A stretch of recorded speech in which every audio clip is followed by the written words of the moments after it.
나의 가는 길 주님 인도하시네.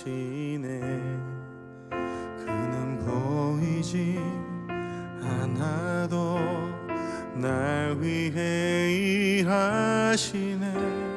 주 나의 인도자 항상 함께 하시네. 사랑과 힘 베푸시며 인도하시네.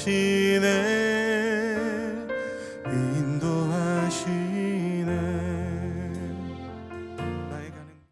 1월 15일 주일 예배 하나님 길로 드립니다.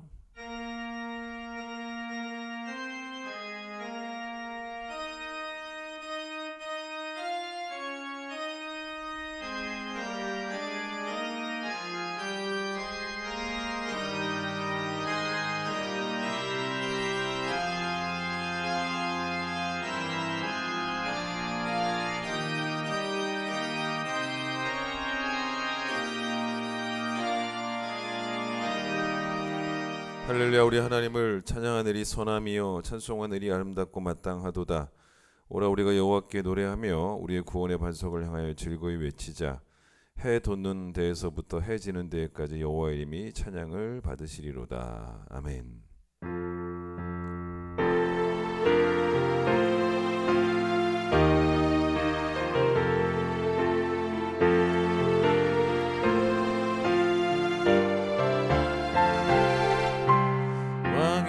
하나님 높임을 받으소서. 찬양하리라 영원히 높임을 받으실 그 이름 찬양하리라.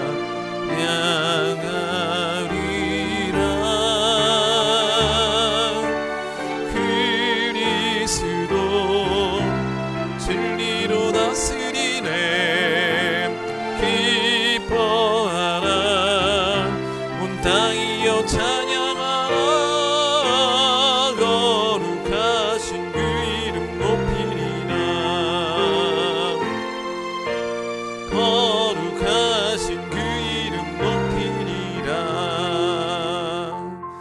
우리의 죄를 고백합니다.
여호와는 긍휼이 많으시고 은혜로우시며 노하기를 더디하시고 인자하심이 풍부하시도다.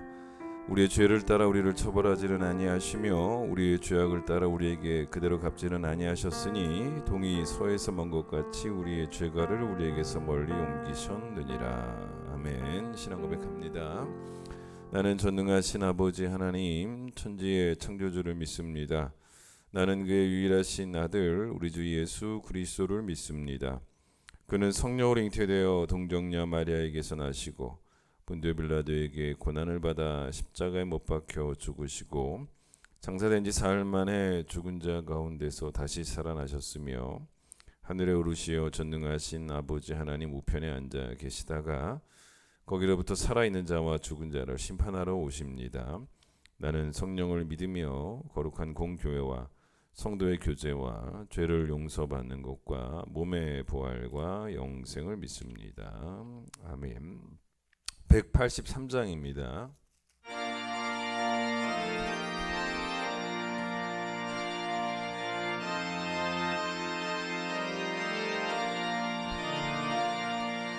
빈들의 마른 풀같이 시들은 나의 영혼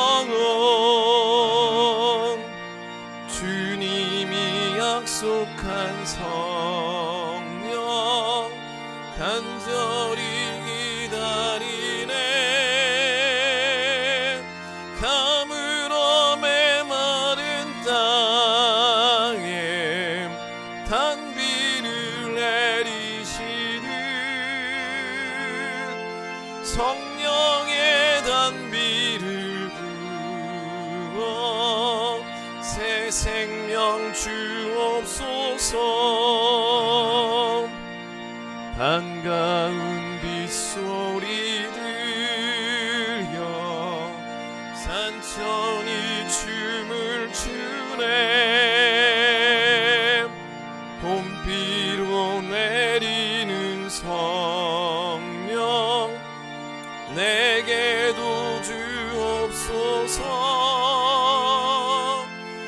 가물어 메마른 땅에 단비를 내리시듯 성령의 단비를 부어 새 생명 주옵소서. 절 따라 우로를 내려 조목이 무성하니 갈급한 내 심령 위에 성령을 부소서. 가물어 메마른 땅에 단비를 내리시듯 성령의 단비를 부어 새 생명 주옵소서. 참되신 사랑의 언약 어길 수 있사오랴. 오늘의 흡족한 은혜 주실 줄 믿습니다. 가물어 메마른 땅에 단비를 내리시듯 성령의 단비를 부어 새 생명 주옵소서. 아멘. 전도서 5장을 보겠습니다. 전도서 5장 1절로 7절. 너는 하나님의 집에 들어갈 때에 내 발을 삼갈지어다. 가까이하여 말씀을 듣는 것이 우매한 자들이 제물 드리는 것보다 나으니 그들은 악을 행하면서도 깨닫지 못함이니라. 너는 하나님 앞에서 함부로 입을 열지 말며 급한 마음으로 말을 내지 말라. 하나님은 하늘에 계시고 너는 땅에 있음이니라. 그런즉 마땅히 말을 적게 할 것이라. 걱정이 많으면 꿈이 생기고 말이 많으면 우매한 자의 소리가 나타나느니라. 내가 하나님께 서원하였거든 갚기를 더디게 하지 말라. 하나님은 우매한 자들을 기뻐하지 아니하시나니 서원한 것을 갚으라. 서원하고 갚지 아니하는 것보다 서원하지 아니한 것이 더 나으니 내 입으로 내 육체가 범죄하게 하지 말라. 사자 앞에서 내가 서원한 것이 실수라고 말하지 말라. 어찌 하나님께서 내 목소리로 말미암아 진노하사 내 손으로 한 것을 멸하시게 하랴. 꿈이 많으면 헛된 일들이 많아지고 말이 많아도 그러하니 오직 너는 하나님을 경외할지니라. 아멘. 오늘은 곽창용 집사님 기도십니다. 기도드리겠습니다. 사랑이 풍성하시는 하나님 아버지 감사합니다. 저희를 태초부터 선택하시어 주님의 백성으로 삼아주시며 예수 그리스도의 보혈로 죄의 구속에서 벗어나게 하시며 평생을 구원의 감격과 십자가의 사랑으로 살아가게 하여 주셔서 감사합니다. 저희에게 허락하신 새해에 주가 우리와 함께 우리가 주를 위해 라는 말씀을 두고 특별 새벽 집회를 은혜로 마치게 하여 주심을 감사합니다. 올해도 받은 말씀에 감사하며 항상 주님과 동행함으로 죄의 유혹에서 벗어나 주님을 위해서 살아가게 하옵소서. 이미 주신 사랑에 만족하며 주님을 위해서 살아가기 위해서 삶을 거룩한 예배로 드려지길 원합니다. 사탄 마귀의 죄의 유혹으로부터 성령님의 동행함으로 거룩하고 성결한 주님의 제자로 살아가는데 부족함 없게 하옵소서. 나라와 한국 교회를 위해 기도합니다. 수많은 교회를 세우사 어떠한 민족보다도 더 큰 주님의 사랑과 은혜를 부어주셔서 감사합니다. 나라를 위해 일하는 위정자들에게도 주님의 그 선하신 뜻을 알게 하시어 각기 다른 뜻을 위하여 당짓고 싸우는 것이 아니라 부자된 자, 가난한 자 구분 없이 모두 평화롭게 살아가는 나라 되게 하옵소서. 각 교회를 지키는 목사님, 전도사님, 그리고 많은 직분자들이 옳은 말씀을 전함으로 그 말씀에 따라 선하게 행하고 세상에 나와서 전하게 하옵소서. 선하신 하나님의 영향력을 끼치는 한국교회 되게 하옵소서.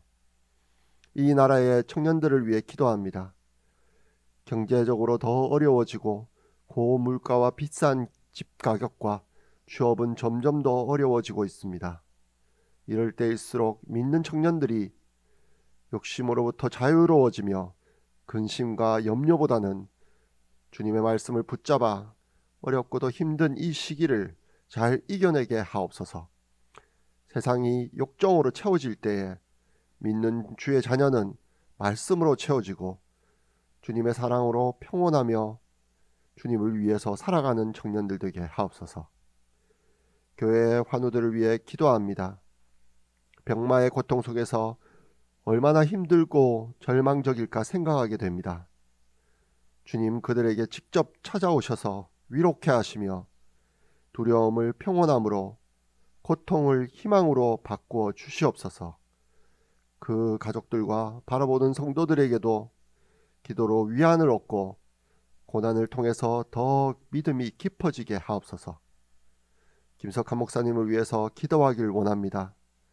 은혜롭고도 날카로운 검 같은 말씀으로 성도들이 거룩하고도 선하게 살아갈 수 있게 인도하여 주시옵소서.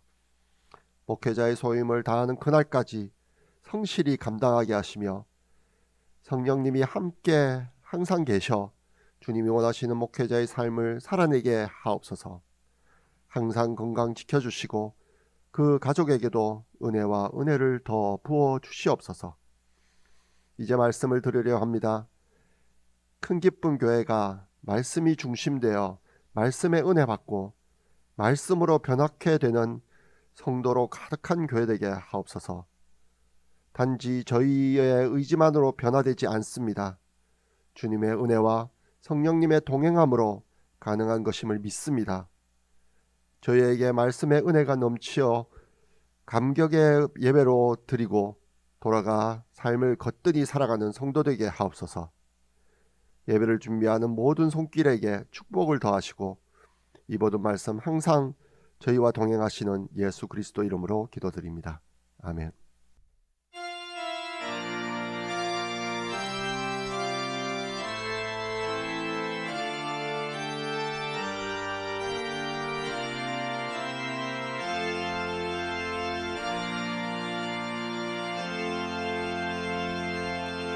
봉헌하겠습니다.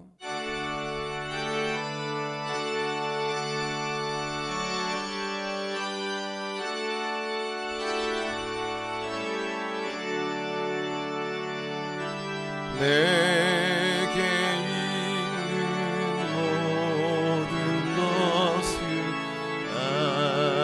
아낌없이 드리네. 사랑하고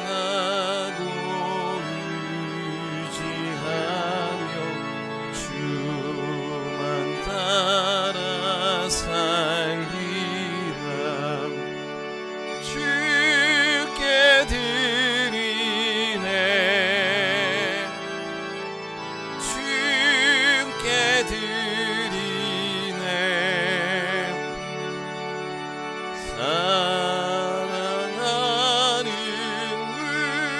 우주 앞에 모두 드리네.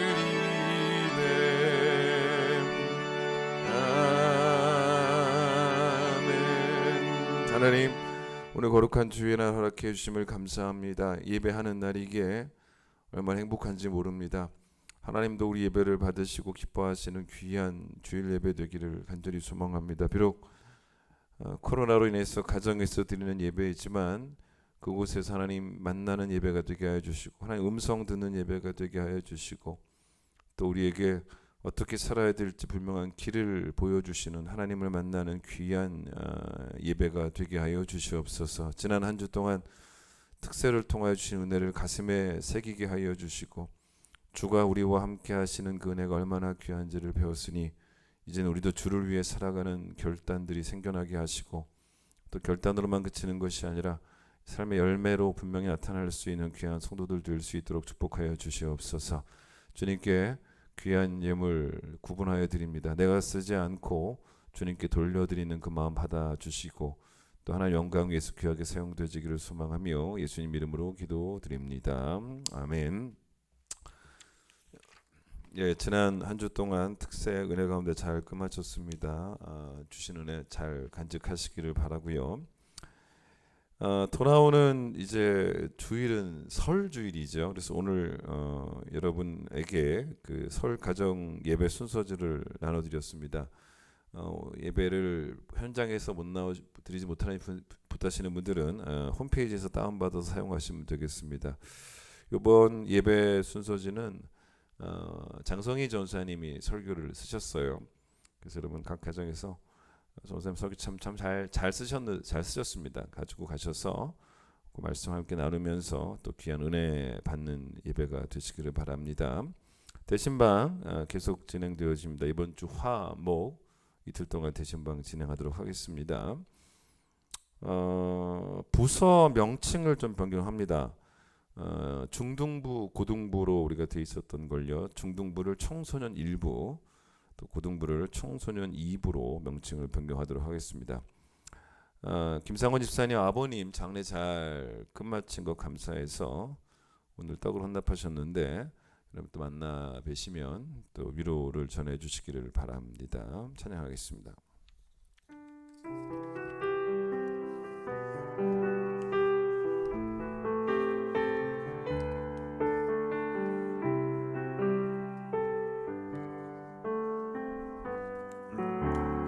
나의 가는 길 주님 인도하시네. 그는 보이지 않아도 날 위해 일하시네. 주 나의 인도자 항상 함께 하시네. 사랑과 힘 베푸시며 인도하시네.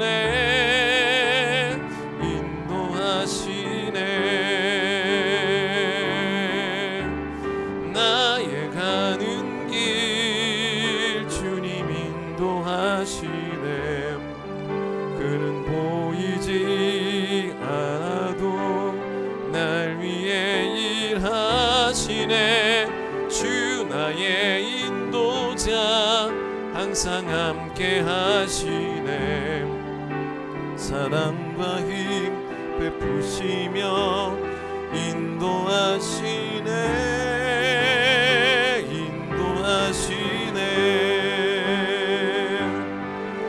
광야의 길을 만드시고 날 인도해. 사막의 강 만드신 것 보라.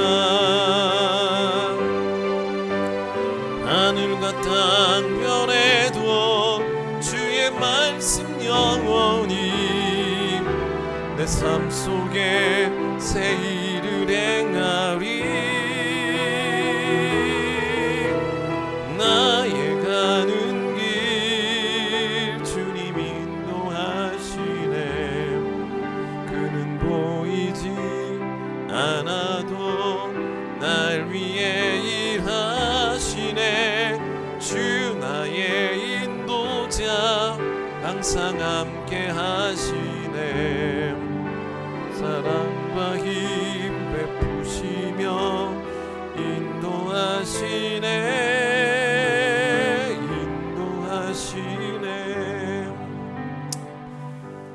지난주 이어서 오늘도 전도서 말씀을 보도록 하겠습니다. 지난주에는 전도서 4장을 봤고요. 오늘은 전도서 5장인데요. 4장의 이야기는 뭐였냐면 성도의 삶은 자기중심적인 삶일 수 없다는 거죠. 세상은 그렇게 살아도 우리는 그러면 안 된다는 겁니다. 그래서 해 아래에서의 우리의 인생이 하루를 살더라도 의미 있고 또 벅찬 감격 속에 살려면 어떻게 해야 되는 게 좋은가? 반드시 복음의 신앙을 위해서 함께 하나가 될 수 있는 공동체 속으로 들어가라. 공동체 멤버가 되는 게 꼭 필요하다라고 말씀을 드렸습니다. 수고를 안 하는 것도 문제고, 그러나 또 수고한다 해도 혼자서 수고하는 것도 정답은 아닙니다. 그걸 성경은 뭐라 그러냐면 쉽게 끊어진다고 하지 않습니까? 혼자 수고하다가 우리가 중간에 포기하는 경우가 얼마나 많아요. 그러니까 그렇게 하지 말고 쉽게 끊어지는 그런 혼자 하는 그런 수고 말고 2겹줄, 3겹줄, 4겹줄 끊어지지 않는 그 이상의 줄을 만들어내서 함께 수고하라는 말씀이 지난 주일 말씀이었죠. 내 개인의 어떤 이익과는 상관없는 거죠. 거기에 연연하지 않고 순수한 동기로 아무것도 바라지 않고 오직 목표가 하나 있다면 주의 일이 이루어지는 것, 그것만 목표인 거죠. 그렇게 그 하나의 목표를 가지고 함께 마음 모을 수 있는 그런 공동체에 속하는 것, 그래서 함께 일하는 것, 그게 우리의 인생의 살맛이라는 것이 지난 주일 설교였습니다. 자, 그런데 오늘 5장은 4장의 흐름을 또 그대로 이어간다고 볼 수 있습니다. 근데 왜 우리가 자기 중심적인 삶을 벗어날 수 없는가? 벗어나야 되는데, 그래서 그 5장은 왜 우리가 자기 중심적인 삶을 벗어나지 않으냐면, 못하냐면 너무 우리는 안 듣고 너무 말만 많이 한다는 겁니다. 하나님께 듣는 것보다 하나님께 말하는 걸 훨씬 더 좋아하는 그런 사람들이 우리이기 때문에 이 자기 중심적인 삶을 벗어날 수가 없다는 거죠. 들어야 벗어나거든요. 되게 중요한 포인트입니다. 이런 예를 한번 들어보겠습니다. 어느 날 갑자기, 여러분 그렇습니까? 너무 교회에 가고 싶은 날, 너무 교회 가고 싶어요. 왜 그런 마음이 들었는가 하면 하나님을 만나서 하나님께 하고 싶은 말이 너무 많아서 그래서 교회에 가고 싶은 그런 경험들 여러분 해보셨습니까? 많이들 해보셨을걸요. 그런 분들 많이 계실 겁니다. 그런데 어느 날 갑자기 하나님께 말하고 싶어서가 아니라 하나님께 듣고 싶어서 교회에 막 달려갔던, 여러분 그런 경험들이 얼마나 있냐는 거예요. 글쎄요, 그렇게 많지는 않을 것 같아요. 그래서 여러분 1절 보면 전도서 기자였던 솔로몬이 뭐라 그러냐면, 너가 하나님의 집에 들어갈 때 너의 발을 삼가라, 이런 말을 합니다. 자, 뭐 이 당시는 이제 예루살렘 성전, 뭐 그런 솔로몬이 썼으니까 예루살렘 성전이 하나님 집이었겠지만, 요즘은 그렇지 않죠. 요즘은 교회니까 우리에게 이제 교회죠. 그러니까 이 말을 바꾸면, 우리에게 맞게 바꾸면 교회에 들어갈 때 발을 삼가라. 좀 당혹스럽죠. 이 말이 뭐 교회 좀 자주 오지 말아라. 어쩌다 한 번 와야지 이렇게 자주 오냐. 뭐 일주일에 한 번만 오면 될 것을, 그런 말도 아닌 것 같고, 아니면 아예 교회 근처에도 오지 말아라. 뭐 그런 말은 아니겠죠. 이게 무슨 말이냐면, 제발 기독교를 소원 성취 정도의 종교로만 생각하지 말라는 거예요. 그러면 할 말만 많아지는 거예요. 그래서 소원 성취 정도의 종교로 생각을 해서 교회에 가서 하나님께 내 안에 있는 모든 소원들을 급한 마음으로 빨리빨리 말하고, 비나이다 비나이다 비나이다, 그런 수준으로 교회에 들어오려고 하지 말라는 거예요. 이게 바로 그 말입니다. 그런 말이에요. 그 7절 보세요. 7절 맨 끝에 보시면 뭐라고 하냐면, 결론이 뭡니까? 너는 하나님을 경외하라 라고 말합니다. 여러분, 하나님을 경외한다는 것이 뭔지 아십니까? 경외하면 듣습니다. 그렇죠? 여러분, 왜냐하면 경외라는 것은 존중한다라는 말 아닙니까? 사람들과의 여러분 관계 속에서도 어떠냐는 거죠. 사람을 우리가 존경을 하면 그 사람의 이야기를 경청할 줄 압니다. 심지어 여러분의 가정에 자녀들이 아무리 여러분 어려도요, 부모가 그 아이를 존경하면, 또 그 아이의 생각을 존경해 주면 일방적으로 아이에게 말하지 않고 아이의 이야기에도 귀를 기울여줍니다. 여러분, 그러다 보면요, 아이에게 배울 게 참 많아요. 참 우리가 생각하지 못했던 그런 생각들을 많이 하는 그런 아이들의 대화를 우리가 듣는 경우도 많이 있지 않습니까? 그게 존경이죠. 아이라고 해서 무시하지 않고 존경하는 거죠. 자, 그러니 이 본문의 1절의 첫 번째 이 1절의 그 의도는 뭐냐면, 교회에 들어오는 1차적인 목적을, 여러분 거기 다시 보세요. 교회에 들어온다를 어떻게 바꿨냐면, 거기 5장 1절 가까이 하여죠. 가까이 하여. 그러니까 하나님께 가까이 하는 1차적인 목적을 뭐라 그래요? 가까이 하여 뭐 하는 것?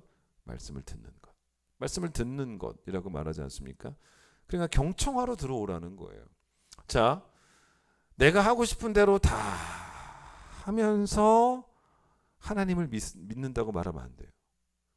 또 내가 원하는 거 다 얻으려고 하나님을 믿는 것도 당연히 아닙니다. 지금까지 제가 말씀드린 이 두 가지 표현이 뭐냐면, 내가 하고 싶은 거 하고 싶은 대로 다 하는 것, 또 내가 원하는 것 다 하나님께 얻으려고 하는 것, 이게 전부 다 뭔지 아십니까? 안 들어서 나 중심의 삶이라는 거죠. 안 들면, 이렇게 듣지 않으면 이게 버려지지가 않아요. 그래서 전도서 기자가 솔로몬이 이런 사람들에게 제발 하나님의 집에 들어갈 때 발을 삼가라라는 말을 할 수밖에 없었다는 것입니다. 자, 우리가 하나님을 믿는 이유는 간단해요. 우리의 중심이 이동하기 위해서. 그게 맞아요. 그러니까 여러분, 지난주 설교 오늘 설교가 이어진다고 했지 않습니까? 하나님 중심의 삶을 살기 위해서. 그래서 결국 뭐냐면, 하나님이 보세요, 내게 요구하시는 길을 걸으려고 하나님을 믿는 거죠. 자, 하나님이 내게 요구하시는 길을 걷는다를 바꿔볼까요? 그게 바로 뭐냐면 하나님을 사랑하는 거예요. 사랑하는 것입니다. 교회에 와서 헌금을 1억을 탁 내면서 뭐 1억 내면 뭐 나쁠 거 없죠. 거기서 끝나야 되는데, 1억을 냈으면 거기서 끝나야 되는데, 여러분 1억 헌금을 내면서 비나이다 비나이다. 그러려고 교회에 올라오면 1억 헌금 낼 필요 없다는 거죠. 제가 1억을 헌금할 테니 하나님 이거 받으시고 저를 축복해 주셔서 저에게 10억의 복을 주세요. 여러분, 이런 마음으로 교회에 왔다면 그게 1절에 어떤 표현이 나왔냐면, 우매한 자들이 재물을 드리는 거라는 거예요. 이거보다 훨씬 낫는 게 1억까지 헌금하지 않아도 하나님께 나와서 말씀을 듣는 것, 이게 훨씬 더 낫다는 거예요. 이런 이야기입니다. 자, 뭐 쉬운 예를, 부부가 대화를 할 때 남편이 아내한테 이렇게 물어볼 수 있지 않습니까?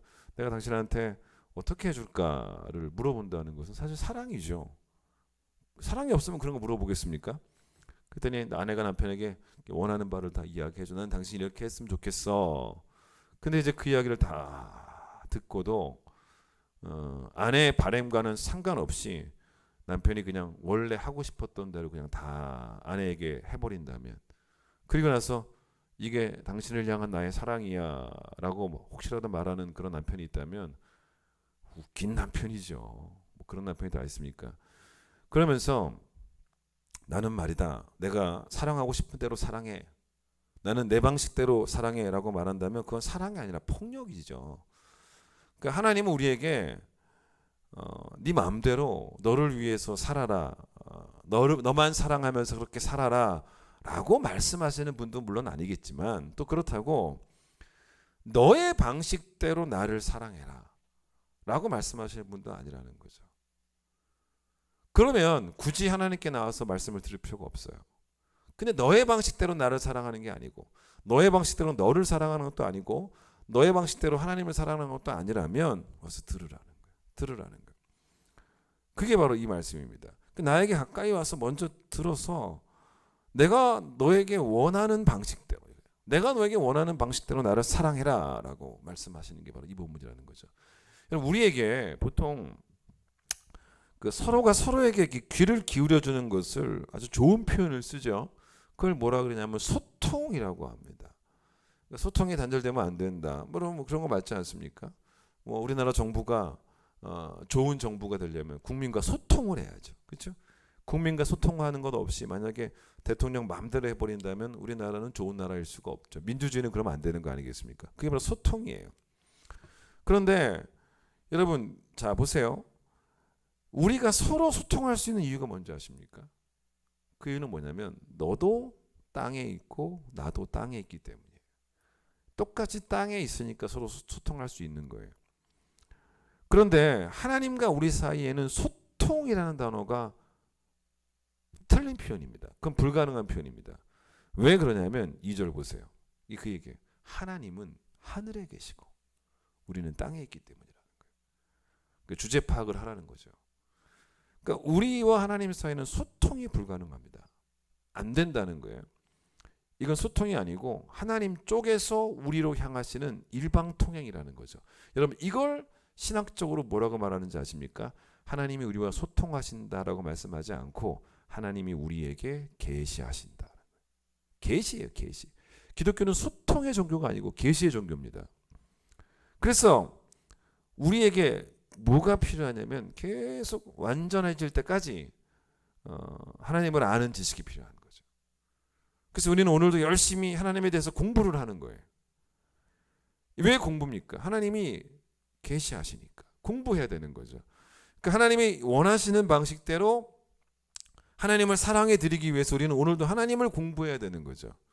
그래서 우리에게도 설교 시간에 보면 제가 이제 말씀을 전할 때 우리 여러분들 가운데 막 그 조이풀 다이어리에다가 막 열심히 필기하시는 분들도 있고 뭐 아니면 성경책에 막 기록하시는 분들도 계시고 제가 예전에 우리 교회 집사님 한 번 일찍 좀 암으로 돌아가셨죠. 그분 장례식장에 가서 그분 그 영정사진 앞에 있는 그분의 성경책을 보니까 거기에 예배 시간에 필기했던 포스트잇이 막 붙어 있어요. 얼마나 마음이 아프든지요. 여러분 그게 공부죠. 그렇게 공부입니다. 여러분 그런데 만약에 하나님이 우리와 소통하시는 하나님이라면 하나님도 열심히 뭔가를 받아 적으셔야 된다는 거예요. 예? 하나님도 여러분에 대해서 공부를 하셔야 된다는 거예요. 말이 안 되죠. 신성모독입니다. 소통이라는 말을 만약에 쓴다면 그건 신성모독일 수밖에 없다는 것입니다. 그럼 여러분 이제 반문할 수도 있는 거죠. 그럼 우리는 말을 못하나요? 우리는 말을 못하나요? 말을 할 수 있죠. 그게 이제 오늘 첫 번째 제가 자세히 설명하지는 않지만 오늘은 우리가 말을 할 수 있습니다. 그게 기도죠. 그게 기도입니다. 우리가 말을 하는 게 기도죠. 그리고 오늘은 제가 설명하지 않습니다만은 이 4절부터 나오는 거는 서원이에요. 서원. 소통이죠. 이것도 우리가 말하는 거죠. 하나님께 말을 하는 거예요. 기도도 말하는 거고 서원도 말하는 것입니다. 자, 그런데 자, 기도는 뭡니까? 여러분, 우리도 하나님께 말을 하지 않습니까? 그럼 이게 소통이 아닙니까? 라고 반문할지 모르겠지만 이건 소통이 아니에요. 자, 하나님이 우리에게 말씀하시는 계시는 그게 다 뭐가 되냐면요. 우리를 향한 명령이 됩니다. 맞잖아요. 그 명령이 돼요. 그러나 우리가 하나님께 말하는 기도는 뭐냐면 하나님을 향한 명령이 아니에요. 간청입니다. 간청입니다. 그 다음에 우리가 하나님께 뭐 어떻게 하겠다라고 소원하는 것도 당연히 하나님을 향한 명령이 아니라 약속입니다. 그 어떤 곳에도 명령이 들어가 있지가 않아요. 기도든 서원이든 간에. 그러니까 소통일 수가 없다는 거죠. 원래 소통은 쌍방이 같은 레벨이어야지 소통이 가능한 거예요. 여러분 그래서 우리가 하나님께 기도로 뭘 이렇게 말할 때 간청할 때 간청의 내용도 중요한 것이 우리가 원하는 거 다 달라고 간청하는 것도 그것도 사실은 말이 간청이지 좀 위험한 것 아니겠습니까? 그러니까 우리에게 필요한 정말 성경이 말하는 그 간청은 뭐냐면 하나님에게 우리에게 필요한 것이 무엇인지를 이미 다 알고 계시는 하나님께 이게 지난 특세 때 이야기했어요. 우리에게 필요한 게 뭔지를 이미 다 알고 계시는 하나님께 흔들림 없는 믿음으로 간청하는 것 그게 기도라고 그랬습니다. 그게 기도죠. 그러니까 당연히 기도는 하나님과의 소통일 수가 없다는 거죠. 왜냐하면 소통은 같은 수준의 존재끼리 오고 가는 게 서로 같아야 소통이지. 그래서 여러분 하나님과 우리 사이에는 하늘과 땅이라고 하는 도저히 좁힐래야 좁힐 수 없는 존재의 차이가 있어요. 그 간격이 있기 때문에 따라서 우리가 하나님께 말할 때는 기도를 통해 간청하는 것이고 서원을 통해 약속하는 것이고 하나님이 우리에게 말씀하실 때는 우리가 7절 하나님을 경외하는 태도로 듣고만 있어야 된다. 겸손하게 들어야 된다는 거예요. 이게 바로 그 말입니다. 여러분 그렇게 되면 여기 말씀이 좀 어려운 부분이 많이 나와요. 여러분 전도서가 참 좋은데 어려워요. 성경에 뭐가 쉽겠냐마는 참 어렵습니다. 3절 보세요. 3절 말씀도 이제 이해를 할 수가 있게 됩니다. 거기 뭐라고 나오냐면 걱정이 많으면 꿈이 생기고 말이 많으면 우매한 자의 소리가 나타나느니라. 뭔 말인지 모르겠다는 거죠. 이게 뭔 말인지 모르겠다는 것입니다. 그런데 여러분 잘 봐. 이게 무슨 말이냐면 여기 3절에 다시 걱정이 많으면 꿈이 생긴다라고 나왔지만 옛날 성경과 같이 보면 좋아요. 옛날 성경에는 뭐라고 나오냐면 일이 많으면 꿈이 생긴다는 거예요. 일이 많으면 꿈이 생긴다. 걱정이 많으면 꿈이 생긴다. 아주 잘 모르겠죠. 설명을 드리겠습니다. 뭐 일이 많다. 여러분 보세요. 일이 많다. 꿈이 있다. 좋아요, 나빠요? 우리 물어볼 사람이 아무도 없으니까 우리 반주하시는 우리 집사님, 권사님에게 자, 일이 많고 꿈이 많으면 좋아요, 안 좋아요? 대답해 보세요. 한 분은 안 좋다. 또 한 분은 모르겠다. 그렇죠? 이거는 안 좋다는 거예요. 안 좋다는 것입니다. 이게 좋은 얘기가 아닙니다. 여러분 이게 무슨 말이냐면 이게 보세요. 우리가 목사님 일도 많고 꿈도 많으면 좋은 거 아니겠습니까? 그건 세상 논리고 세상이 뭐라고 말을 합니까? Boys be ambitious. 소년아, 야, 꿈을 가져라 그런 말인데 사실 꿈을 가져라 이게 표현이 좋아 꿈이지 정확하게 말하면 뭡니까? 야망을 가져라. 야망이라는 단어가 느낌 별로 안 좋죠. 그러니까 지난주일 설교와 이어지는 거예요. 지난주일 설교가 뭡니까? 내가 야망을 성취하는 거죠. 그래서 남들에게 뭐 축하도 받고 싶고 시샘 받아도요. 여러분 시샘을 당해도 내가 야망을 성취해서 시샘 당하면 별로 뭐 기분 나쁠 것도 없잖아. 넌 시샘해라. 뭐 부러워라. 오히려 뭐 난 부러워하는 게 더 기쁠 수도 있고요. 우리가 못했으니까.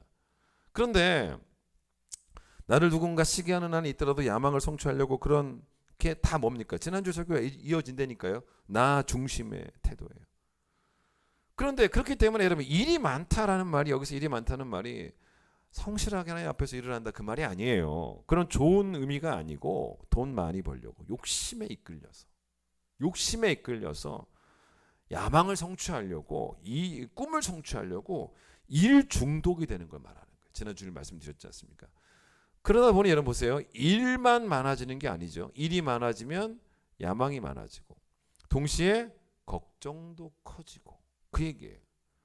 그래서 여러분 걱정이 많으면 꿈이 생긴다라고 옛날 성경에 지금 성경에 나오는 것은 결국 일이 많아지면 꿈이 생긴다는 말과 똑같은. 그래서 여러분 같은 의미로 해석을 할 수 있는 게 7절 보세요.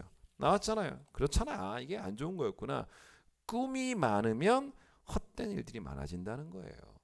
이게 좋은 얘기가 아니라 이게 철저하게 나 중심의 삶을 살고 있다라는 바로 그런 이야기입니다. 그렇죠? 자, 그런데 이렇게 되면요. 세상 사람들과 성도들이 하나 다른 게 있어요. 우리는 하나님 믿는 사람들이기 때문에 세상 사람들과 조금 다릅니다. 그때부터 어떻게 됩니까? 말이 많아져요. 이게 말이 많아지는 거예요. 그래서 말이 막 많아지면서 이제 어떤 말까지 나오냐면 하나님 이거 빨리 좀 해주세요. 다 처리해 주시면 요구하겠습니다. 이게 뭐예요? 서원이잖아요. 그런 이상한 서원들이 나와버린다는 이게 바로 그 얘기예요. 그러니까 어떤 경우입니까? 하나님 믿는 사람들이 안 믿는 사람들은 안 그러겠지만 하나님 믿는 사람들은 일단 이렇게 되면 급한 마음에 기도하기 시작하죠. 여러분 쉽게 말하면 뭐냐면 저는 이런 거 저는 말도 안 된다고 일은 자기가 다 저질러 놨어요. 먼저 다 해놓고 나서 아이고 뭐 하나님한테 물어본 것도 아니고 자기가 욕심에 이끌려가지고 일을 다 저질러 놨습니다. 그리고 그 다음부터 뭐 하는지 아십니까? 기도해요. 하나님 빨리 뒷수습 해달라고. 하나님이 그런 분이십니까? 뒷수습 안 해주면 막 시험 들어요. 자기가 그렇게 막 일 저질러 놓고서는요. 하나님 왜 안 해주십니까? 섭섭합니다. 살아계신 게 맞습니까? 예를 들어서 막 자기 욕심 때문에 뭐 더 잘 먹고 잘 살려고 막 빚을 내서라도 막 큰 사업을 했어요. 누가 봐도 욕심 때문에 한 거예요. 그런데 막 잘 안 되니까 막 염려가 가득해서 기도하면서 하나님 도와주세요. 하나님 살아계시면 보여주세요. 하나님 과연 보여주시겠냐는 거예요. 하나님이 그렇게 할 일 없으신 분이겠습니까? 할 일 없는 분이시겠습니까? 여러분 하나님이 우리의 꿈을 이뤄주시는 분이시다라는 말은 어떻게 들어보면 되게 그럴싸하고 근사해 보이지만 그 표현에 속으면 안 돼요. 왜냐하면 그 표현의 진짜 속내는 하나님이 우리의 야망을 이루어주시는 분이시다라는 의미밖에 안 될 수 있기 때문이라는 것입니다. 그러니까 여러분 지금 다시 보세요. 그 5장 이전에 너는 하나님 앞에서 함부로 입을 열지 말고 또 급한 마음으로 뭐예요? 말을 내지 말아라. 이게 뭔지 아십니까? 이 말에는 하나님을 향한 기도도 포함되는 것이고 특별히 이 흐름상 하나님을 향한 서원이 포함되어 버린 거예요. 무슨 서원? 하나님 빨리 이거 해주시면 뭐 하겠습니다. 그리고 나서 하나님이 뭐 만약에 설령 뭐 도와주시지도 않겠지만 그렇게 했을 때 나중에 마음 싹 바뀌는 그런 경우가 얼마나 많습니까? 그러니까 그 뒤에 보시면 서원만 막 진탕해놓고 나서 지키지 않는 이런 일들을 또 얘기하고 있는 거예요. 그러니까 서원 안 지키겠죠. 왜? 하나님 안 해주셨네? 그 서원도 안 지키겠죠. 장난하는 하나님 상대로 장난치냐는 거예요. 지금 이게 뭐냐는 겁니다. 이게 그런 이야기거든요, 사실은. 여러분 그러니 정말 우리에게 가장 먼저 필요한 것은 나 중심의 삶을 내려놓기 위해서 전도서 기자가 뭐라 해요? 와서 들으라는 거예요. 제발 들으라는 거예요. 듣는 게 제일 필요하다는 것입니다. 자 여러분 제가 여러분에게 그 성경이 말하는 인도하심이라는 표현을 좀 사용해 보고 싶습니다. 자, 표현 근사하죠. 하나님이 여러분과 저를 인도하신다는 말의 의미가 뭔지 아십니까? 여러분 여기 아주 중요한 의미가 있습니다. 우리의 순종이 하나님의 인도하심이 되는 거예요. 이걸 알아주셔야 돼요. 즉 무슨 말이냐면 우리가 순종할 때 하나님의 인도하심이 성취가 되는 것입니다. 그걸 아셔야 돼요. 그러니까 하나님이 인도하신다는 것은 이렇게 이해하면 되는 거예요. 여러 가지 접근이 가능하겠지만 오늘 설교는 뭐냐면 오늘 설교가 말한 하나님의 인도하심은 뭐냐면 하나님이 길을 보여주시는 거예요. 그 인도하심이. 근데 여러분 그 길이 뭔지 아십니까? 말씀이 곧 길입니다. 그러니까 이 길로 걸어가라고 길을 보여주시는 게 인도하심이에요. 그래서 여러분 성경은 뭐라 그래요?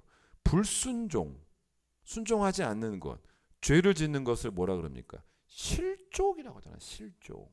실족이란 말이 뭡니까? 길을 벗어났다는 거예요. 인도하심을 거부했다는 겁니다.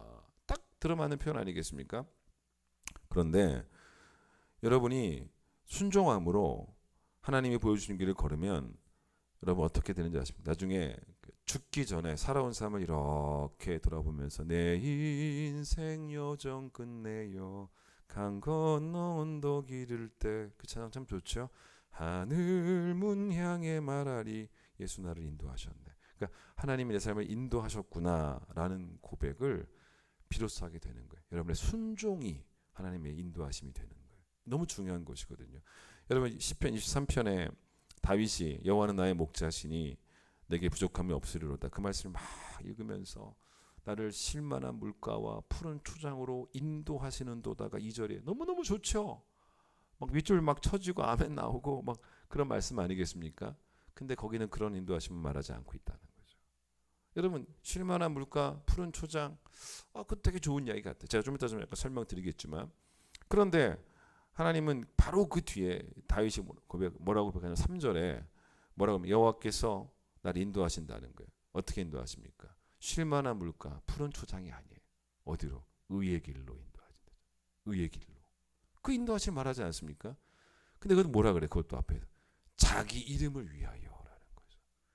자기 이름을 위해서 의의 길로 인도하신다는 것입니다. 예수님이 병자를 고쳐주실 때 종종 하셨던 말씀이 뭐였냐면 이 병은 하나님의 영광을 위한 병이다라고 그런 말씀을 하세요. 우리 지금 임종현 권사님 빨리 깨어나셨으면 좋겠어요. 깨어나시면 하나님 영광이 드러나지 않습니까? 병원에서 어떻게 말하든지 간에 깨어나시면 하나님 영광이 드러나는 거죠. 병원 가서 어떤 분이 사형 선고를 받았어요. 몇 개월 안 남았습니다. 그런 말을 들었습니다. 근데 그런 사람이 정말로 기적적으로 병에서 고침 받는다면 당연히 하나님의 이름이 높임 받고 하나님의 영광 받고 그런 거죠. 따라서 여러분 하나님이 자기 이름을 위하여 하나님의 명예를 나타내시기 위해서 하나님의 명예를 드높이시기 위해서 우리의 병을 고쳐주시기도 하신다는 것입니다. 맞는 이야기죠. 맞습니다. 그런데 하나님은 하나님의 명예를 위해서 어떤 일도 하시냐면 그 하나님의 명예가 중요하기 때문에 지금도 우리에게 말씀하신다는 거예요. 들으라는 거 와서. 그래서 계속 하나님의 명예를 위해서 성도가 걸어갈 길을 제시해 주신다는 거죠. 병이 낫는 것만이 하나님께 영광이 되는 것이 아니고 우리가 그 길을 제시하신 길을 걸어가도 하나님께 영광이 되고요. 그리고 게다가 다윗이 여기서 길을 말할 때 이 원어로 마으갈이라고 하는 단어인데 이 단어가 구약 성경에 쓰일 때는 거의 대부분 어떤 단어냐면 좁은 길이에요. 그러니까 신약에서 주신 말씀하신 그거와 똑같아요. 그래서 그 좁은 길이어도 인도하시는 대로 우리가 걸어가면 우리의 인도자가 빛난다는 거예요. 그래서 우리 인도자이신 하나님께서 세상 속에서 빛나게 되신다는 그 얘기입니다. 그게 다니엘 이야기입니다. 여러분 다니엘을 가만 읽어보시면요, 하나님께서 다니엘을 쉴만한 물가와 푸른 초장으로 인도하신 것도 보여요. 그게 그런 것도 보입니다. 그게 바로 뭐냐면 다니엘이 바벨론으로 붙잡혀 갑니다. 근데 거기서 하나님께서 소위 말해서 형통을 주신 거예요. 그래서 어떻게 됐냐면 고위 공직자가 됩니다. 어디까지 올라갔냐면 바벨론에서 서열 3위가 돼요. 엄청 올라갔습니다. 서열 3위면 엄청나게 올라간 거죠. 여러분 만약에 우리나라에 그 서열 3위가 외국인이다, 되게 낯설지 않습니까? 근데 그 나라는 그런 거예요. 바벨론의 서열 3위가 유대인이 된 거예요. 그런 일이 벌어진 거예요. 하나님이 은혜 부어주신 거죠. 얼마나 대단한 일이 벌어졌습니까? 근데 그것도 분명히 하나님 주신 형통이기 때문에 하나님의 명예가, 하나님의 이름이 높아졌어요. 그런데 나중에 여러분 다니엘서를 읽어보시면 다니엘서는 그 스토리로만 진행되지 않습니다. 다니엘서가 이야기를 전개하는 방식은 그거보다 훨씬 더 강조하는 게 뭐냐면 다니엘이 바벨론 사람들과 다른 길을 걸어가고 있더라는 거죠. 섬기는 법이 달랐다는 거예요. 그래서 고위 관직자임에도 불구하고 바벨론 법을 어기더라는 거예요. 하나님 법과 맞지 않을 때. 다른 길로 걸어갔어. 엄청나게 위험한 일이었지만 끝까지 하나님의 인도하심을, 인도자를 인정하고 순종했을 때 그게 결국은 그 바벨론에서 뭐 어떤 손해를 봤을지는 몰라도 하나님의 명예는 드높였다가 바로 뭐냐면 다니엘서입니다. 여러분 똑같은 이야기가 어디 적용되는지 아십니까? 요셉의 이야기에 적용이 됩니다. 창세기 39장을 보시면, 자, 창세기 39장 2절에 여호와께서 요셉과 함께 하심으로 그가 형통한 자가 되어서 그의 주인 애굽 사람의 집에 있으니, 여기서 말하는 형통은 여러분 우리가 생각할 때 그 형통이 맞아요. 그러니까 뭐냐면 하나님이 다윗을 쉴 만한 물가와 푸른 초장으로 인도하신 거예요. 형들이 팔았죠. 그래서 보디발 장군의 집에 왔는데 거기에 종이 되었는데 왜 형통한 자 아십니까? 거기 뭐라 합니까? 그가 형통한 자가 되어서 그의 주인 애굽 사람의 집에 있었다라는 말은 뭐냐면, 이 형통이 뭐냐면 다른 종들은 밖에서 일하는데 요셉은 집에서 일했다는 거예요. 형통이죠. 그러니까 무슨 말입니까? 이 보디발 장군이 요셉을 그 가정의 뭐로 삼습니까? 가정 총무로 삼습니다. 그건 뭐냐면 그 집안의 종들 가운데 최고의 종이라는 거예요. 제일 높은 자리입니다. 그게 형통이에요. 그게 푸른 초장과 쉴만한 물가로 인도하셨던 것입니다. 그런데 그 39장에 나오는 그 형통은 물론 다니엘의 형통과는 비교도 안 되는 낮은 수준의 형통이에요. 왜냐하면 다니엘은 서열 3위가 됐으니까 여기는 그래봐야 뭐 아직 그래봐야 남의 집에 종인 것 뿐이니까. 그러나 이 창세기 39장에서 나오는 똑같은 인도하심이 있다는 거죠. 그러니까 다니엘과 인도하심이 좀 그 수준은 좀 차이가 있을지 모르겠지만 다니엘이나 요셉에게나 하나님의 똑같은 인도하심이 뭐였는지 아십니까? 의의 길이었다. 의의 길. 그래서 여러분 요셉이 그 집에서 보디발 장군의 아내가 유혹했을 때 그 유혹을 거절한 게 뭡니까? 의의 길로 인도함 받은 거죠. 그래서 하나님의 명예를 높인 거죠. 그 결과가 뭡니까? 또 다른 감옥살이에요. 그러나 중요한 것은 하나님의 이름의 명예를 높였다는 것입니다. 여러분 그래서 시편 23편에서 다윗이 하나님은 자기 이름을 위해서 꼭 우리를 부의 길로만, 명예의 길로만, 건강의 길로만 인도하시는 분이 아니시고 의의 길로도 인도하신다는 거예요. 이게 너무 중요한 거 아니겠습니까? 여러분 원래 인도한다 할 때 인도라는 것은 늘 사실 명확해야 됩니다. 예를 들어서 파주에서 부산까지 가는데 요즘이야 내비게이션 다 안내하지만 설령 내비게이션이 없어도요 우리나라 교통이 얼마나 쉽습니까? 고속도로 위에 딱 타서요 도로 표지판을 보면요 이렇게 표지판 보면서 여기 맞나 헷갈리는 그런 표지판은 거의 없어요. 그렇죠? 저는 오히려 내비게이션을 보다가 헷갈릴 때 내비게이션이 10m 앞이다 하실 때 그 10m가 좀 헷갈려가지고 제가 그거 따라가다가 틀릴 때가 있지. 사실은 그럴 때마다 그냥 간판 볼 걸. 표지판이 더 정확해요. 사실 어쩔 때는요. 왜냐하면 내비게이션은 감을 잘 못 잡을 때가 있으니까. 여러분 인도는 명확합니다. 제가 왜 말씀의 인도를 이렇게 비유하냐면 말씀의 인도가 절대로 애매모호하지 않습니다. 하나님은 이 길도 괜찮고 저 길도 좋다라고 말씀하시는 법이 없어요. 그거를 말씀의 인도하심에 대한 그게 정말로 얼마나 귀한 축복인지를 아는 그걸 담아낸 성경이 시편 109편이거든요. 그 시편 109편 105절에서 주의 말씀의 인도하심이 선명하다. 그 길이 분명하다를 뭐라고 설명하냐면 주의 말씀은 내 발의 등이고 내 길의 빛이라는 거예요. 여러분 주의 말씀은 길을 걸어가기에 충분히 밝다는 거예요. 충분히 밝은 등이고 충분히 밝은 빛이라는 것입니다. 따라서 여러분 보세요. 지금까지 예수 믿으면서 어떻게 살아야 될지 모르겠다라고 말하는 건 정말 비겁한 표현일 수밖에 없습니다. 어떻게 살아야 되는지 모르는 게 아니라 그냥 순종하기 싫은 것뿐이죠. 여러분의 오늘을 한번 점검해 보세요. 오늘이 왜 아쉽습니까? 하나님의 은혜가 부족해서 아쉽습니까? 그래서 하나님께 또 말하러 가야 돼요?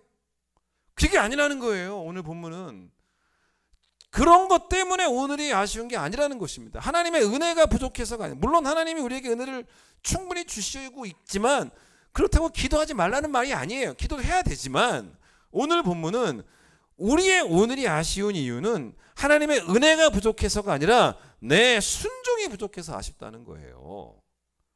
오늘 내 삶이 풍성하지 못한 이유는 하나님의 은혜가 부족해서 풍성하지 못한 게 아니라 내 순종이 부족해서 내 삶이 풍성한 삶이 되지 못하고 있다는 것입니다. 야망이 성취되지 못해서 내 삶이 풍성하지 못한 게 아니고 인도하심대로 살지 않아서 길을 벗어나서 실족해서 내 삶이 풍성하지 못하다는 그 얘기예요. 부족한 것이 있다면 날 향한 하나님의 사랑이 부족한 것이 아니라 하나님을 향한 나의 사랑이 부족해서 아무리 말씀하셔도 안 듣고 계속 자기 이야기만 하려는 그런 성도들, 그런 성도들에게 하나님은 목적이 아니라 수단일 뿐이라는 거죠. 그럼 얼마나 인생이 우울하겠냐는 거예요. 이 바로 그 얘기입니다. 그래서 하나님을 사랑하기 위해서라도 오늘도 그 말씀 앞에 가까이 나와서 그 말씀을 듣고 그 말씀에 순종하는 삶을 살아간다면 우리에게 하나님이 바로 목적이 되는 그런 인생이 된다는 거죠. 여러분 바울이 빌립보서 사장에서 성도들에게 편지를 보내면서 뭐라고 말하냐면 여러분 나에게 배우고 받고 듣고 본 바를 행하세요라고 빌립보서 4장 9절에서 말합니다. 그 다음에 디모데 후서 3장 13절에도 비슷한 말씀이 나오죠. 이때는 이제 디모데 한 사람에게 너는 배우고 확신한 일에 거하라 라고 말을 합니다. 빌립보서는 성도들에게 또 디모데 후서는 디모데에게. 근데 여러분 바울이 이 감옥에 있을 때 쓴 편지가 빌립보서고 또 디모데 후서인데 감옥에 있을 때도 빌립보서는 뭡니까? 그가 가르쳤던 교회를 향해서 또 디모데 후서는 뭡니까? 그가 가르친 디모데를 향해서 쓴 편지였다는 거죠. 그럼 바울이 계속 강조했던 게 뭡니까? 계속 강조했던 게 뭐냐면 배우고 이거예요. 그러니까 바울은 감옥에 있어도 가르치고자 하는 1년밖에 없었다는 거죠. 그래서 빌립보서 1장을 보시면 좀 아쉬움을 나타내요. 여러분과 함께 있으나 떠나 있으나. 그러니까 말은 함께 있고 싶다는 거죠. 그런데 얼굴을 보면서 가르치지 못하면 나는 편지로라도 가르치겠다는 것입니다. 그게 빌립보서예요. 그게 디모데 후서입니다. 배우고. 늘 성도들을 말씀 앞에 세우려고 했던 그런 좋은 목회자였습니다. 그러면서 바울이 이 얘기를 하다가 빌립보서 3장 1절에서 되게 중요한 말을 하죠. 주 안에서 기뻐하라. 그 얘기를 또 해요. 앞에서 얘기를 또 합니다. 너희에게 같은 말을 쓰는 것이 내게는 수고로움이 없지만 너희에게는 안전하니라. 여러분이 목사님을 찾아와서 목사님 기도해 주십시오. 어떤 안전을 위해서 기도해 달라고 할 때 그 안전이 뭔지를 생각해 보세요. 어떤 안전을 바라고 목사님의 기도 부탁을 했는지. 여러분 주 안에서 기뻐하라라는 것은 바울의 명령이 아니라 바울을 통해서 하나님이 성도들에게 주신 말씀이었는데 계속 자기는 이걸 가르치고 또 가르쳐도 주의 말씀을 계속 가르쳐도 수고롭지 않다, 힘들지 않다는 거예요. 근데 저는 여기서 바울이 썼던 단어, 이 안전이라는 단어를 딱 쓰면서 생각을 확 바꿔놓은 거죠. 여러분, 우리는 목사님 사업을 시작했습니다. 사업이 망하지 않도록 기도해 주세요. 그게 안전 아닙니까? 내 아이가 뭐 건강하게 학교 다닐 수 있도록, 내 뭐 아니면 뭐 여러 가지 기타 등등의 안전들을. 근데 여러분 생각해 보세요. 뭐 그것도 안전은 맞아요. 그걸 제가 굳이 표현한다면 쉴만한 물가로 인도하시고 푸른 초장으로 인도하시는 거라고 말할 수 있다는 거죠. 돈 많이 벌어서 부유한 삶이 되어서 그거 안전하죠. 노후도 걱정 없는 그런 삶 안전하죠. 여러분, 그런데 바울이 생각하는 안전은 차원이 달랐다는 겁니다. 뭐가 안전입니까? 성도들이 길을 잃지 않는 것. 이게 안전이라는 거예요. 자기는 그 일에 헌신하겠다는 거예요. 성도들이 안전할 수만 있다면 얼굴을 보고 있을 때든 아니면 편지로 그냥 쓸 수밖에 없는 때든 간에 그 가르침 횟수가 몇 번 되든지 간에 자기는 계속 가르치고. 여러분, 지난 우리 교회 한 주간 특별 새벽 집회였는데, 우리 교회는 특별 새벽 집회라는 표현을 쓰지 않습니까? 근데 지금 조금 더 제가 표현을 더 구체적으로 하면요, 특별 말씀 새벽 말씀 집회입니다. 근데 여러분, 많은 교회들이 새벽 뭐 집회를 하든 밤에 하든 간에 신년에 가장 많이 하는 집회가 뭔지 아세요? 신년? 혹시 아세요? 신년? 축복성회입니다. 근데 제가 그 표현을 잘 안 써요. 여러분, 신년 축복성회, 이게 마치 어떤 느낌이 드냐면 소원 성취 집회 같지 않습니까? 약간 저는 그런 느낌이 드는 거예요. 그래서 막 성도들이 와가지고 막 소원을 빌고 막 복받고 뭐 이런 느낌밖에 안 들어서, 그래서 저는요, 신년 특별 새벽 집회라고 하고 말씀 집회라고 하는 이유가 뭐냐면, 여러분, 이 집회가 우리에게 당연히 축복성에 맞죠. 여러분, 뭐가 축복입니까? 안전한 게 최고의 축복이에요. 그러니까 여러분의 인생 가운데 말씀을 최고의 축복으로 여기라는 것입니다. 내가 안전할 수 있으니까. 네? 실족하지 않는 게 축복이라니까요. 여러분에게 왜 이 전도서 4장과 5장이 필요한지 아십니까? 4장은 공동체에 들어와서 함께 수고하라는 거라면 5장은 뭔지 아십니까? 공동체에 들어와서 말씀을 들으라는 거예요. 왜 큰기쁨 교회에 속해야 되냐면 큰기쁨 교회에는 김석환 목사가 있기 때문이라는 거죠. 여러분, 이 말이 뭔지 아십니까? 김석환 목사가 아니어도 상관없어요. 목회자가 있다는 거예요. 목회자가. 하나님이 여러분에게 길을 제시하는 방법은 목회자를 통해서입니다. 물론 여러분이 뭐 혼자 성경책을 읽는 것도 충분히 해야 될 일이지만, 당연히 해야 될 일이지만, 성경이 어렵기 때문에 이 어려운 성경을 성도들에게 잘 해석해서 가르쳐서 어떻게 살아야 될지를 꼭, 그거를 사도들이 계속 했잖아요. 초대교회 때. 이제는 누가 하는 겁니까? 목사가 하는 거예요. 저는 그 사명감이 있는 거예요. 그래서 제가 바울을 바라볼 때마다 그걸 너무 배우고 싶은 그 태도를. 여러분, 그래서 여러분이 예배를 사모한다는 것은요, 말씀하시는 하나님을 사모한다는 것이고, 예배 끝나고 나갈 때 어떤 복을 받아야 되냐면 방향 표지판이 더 선명해지는 거예요. 자꾸 잊었지 않습니까? 잊었는데 말씀 앞에 서서 또 배웠고 또 아직 모르는 것 또 배워서 깨닫게 되어지고, 잊었던 것도 알게 되고. 여러분, 그래서 계속적으로 그 길로 인도함 받는, 그게 교회를 통해서 인도함 받으라는 거예요. 그래서 교회에 들어와서 들으라는 거예요. 이 바로 그 말씀입니다. 여러분, 그 사도 바울이 이런 말을 하지 않습니까? 갈라디아 교회를 향해서 여러분이 저에게 너무 잘해주셔서 너무나 고마웠다는 겁니다. 어느 정도까지 잘해주었냐면 예수님처럼 여겼다는 거죠.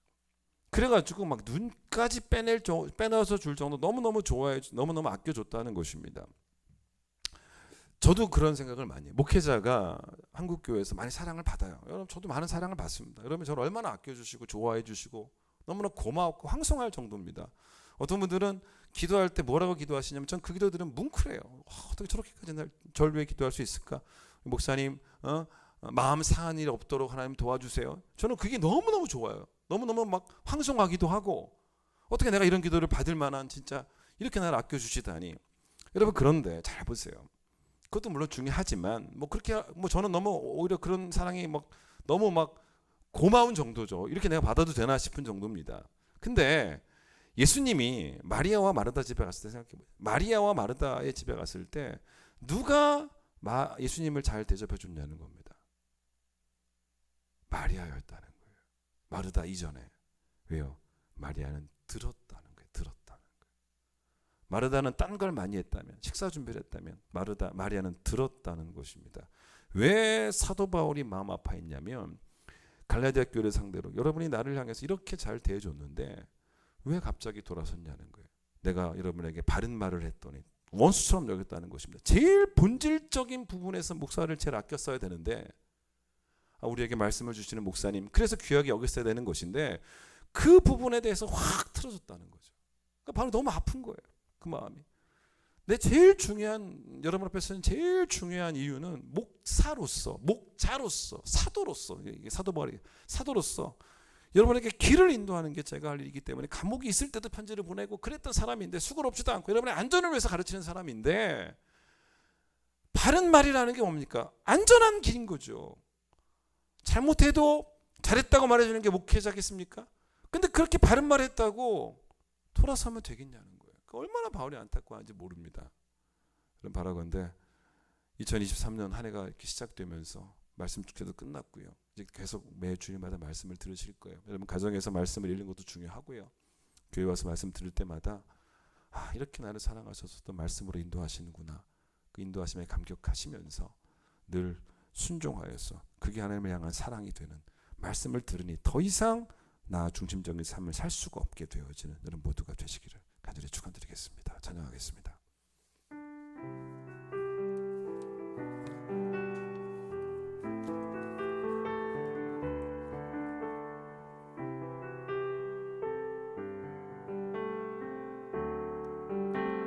나의 가는 길 주님 인도하시네.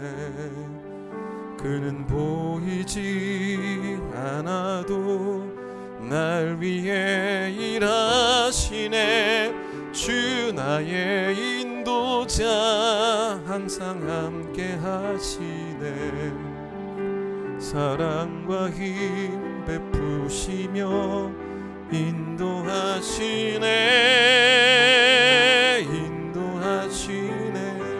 보이지 않아도 말씀으로 인도하시는 하나님, 나의 가는 길 주님 인도하시네.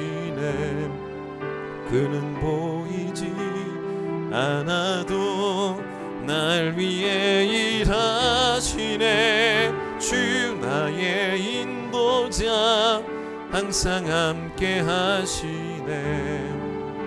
사랑과 힘 베푸시며 인도하시네.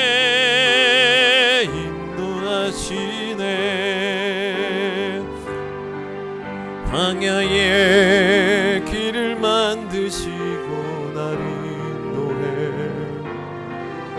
사막의 강 만드신 것보다 하늘과 땅 변해도 주의 말씀 영원히 내 삶 속에 새 일을 행하리. 나의 가는 길 주님 인도하시네. 그는 보이지 않아도 날 위해 일하시네. 주 나의 인도자 항상 함께 하시네.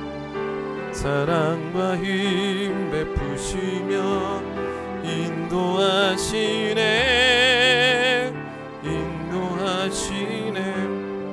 왜 오늘 이 본문에서 자꾸 말하는 걸 좀 천천히 해라, 더디 해라 라고 했는지 다시 한번 생각해 보세요. 철저하게 자기 중심의 삶이었거든요. 하나님 빨리빨리 해달라고, 내 야망을 성취해달라고, 아니면 또 그게 이렇게 또 제한되는 거예요. 하나님 이거 해주시면 내가 뭐 하겠습니다. 그게 소원이에요. 근데 그리고 나서 이제는 뭐 하나님 그렇게 안 해주시니까 소원을 안 지켜버리는, 그러니까 얼마나 이게 어처구니 없는 일들이 자꾸 벌어지고 있었냐는 것입니다. 그래서 오늘 말씀 잘 기억하시면서 하나님 앞에 나와서 들으셔야 돼요. 그 길을 인도하신 주님 다시 다시 한번 소원하면서 우리 다시 한번 찬양하겠습니다. 나의 가는 길, 나의 가는 길 주님 인도하시네. 그는 보이지 않아도 날 위해 일하시네. 주 나의 인도자 항상 함께 하시네. 사랑과 힘 베푸시며 인도하시네. 인도하시네. 광야의 길을 만드시고 광야의 길을 만드시고 날 인도해. 사막의 강 만드신 것 보라. 하늘과 땅 변해도 주의 말씀 영원히 내 삶 속에 새 일을 행하리. 2023년도 말씀으로 인도하소서. 나의 가는 길 주님 인도하시네. 그는 보이지 않아도 날 위해 일하시네. 주 나의 인도자 항상 함께 하시네. 사랑과 힘 베푸시며 인도하시네. 인도하시네. 하나님 보이지 않아도 제 말씀은 살아 역사하심을 또 믿습니다. 오늘도 그 말씀의 성실한 인도하심으로 우리에게 길을 제시하시는 하나님을 찬양합니다. 주의 말씀이 우리의 발에 우리의 길에 등이고 또 빛이라는 것은 아주 선명하게 인도하시고 계시다는 것입니다. 우리 하나님 알아가는 지식이 더 많아지기를 원하고 또 알아도 그 길을 걷지 않는 것은 우리가 순종하기를 꺼려하기 때문이 아닌가 다시 한번 생각해 보게 하여 주시고 2023년 하나님에게 물론 기도하기도 하고 또 때로는 소원할 수도 있게 하겠지만 더 중요한 것은 기도보다 소원보다 먼저 주의 전에 들어와서 주께서 내게 원하시는 것이 무엇인지를 귀담아 들을 수 있는 하나님을 경외하는 신앙 허락하여 주셔서 하나님 그 길에 걸어가며 그 길을 걸어가며 순종하는 것이 결국 하나님의 인도하심이 되어지는 우리 모든 성도들이 되어질 수 있도록 하나님 축복하여 주시옵소서. 이제 예수님 놀라우신 은혜와 하나님의 변함없는 사랑과 성령의 역사하심과 교통하심이 말씀의 인도하심으로 2023년을 살아가기를 간절히 소망하는 모든 성도들 위해 함께 해주시기를 간절히 축원하옵나이다. 아멘.